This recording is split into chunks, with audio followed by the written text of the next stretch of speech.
La Libye, toujours en proie à des combats sans relâche. Le bilan s'élève à au moins 32 morts et à une cinquantaine de blessés depuis le début de l'offensive du maréchal Haftar lancée contre Tripoli ce jeudi.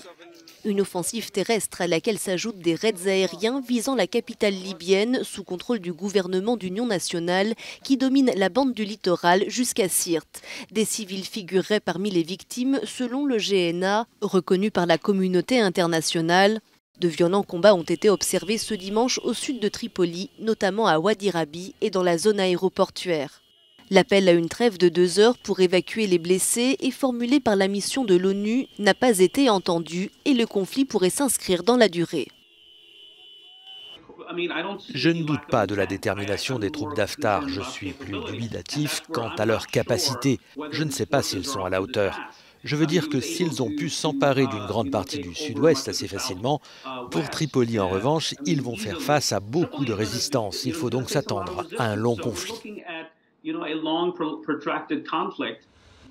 L'armée américaine a annoncé le retrait provisoire de ses militaires en raison des combats. Le gouvernement d'union nationale a annoncé le début d'une contre-offensive généralisée nommée Volcan de la colère pour purger toutes les villes libyennes des forces illégitimes.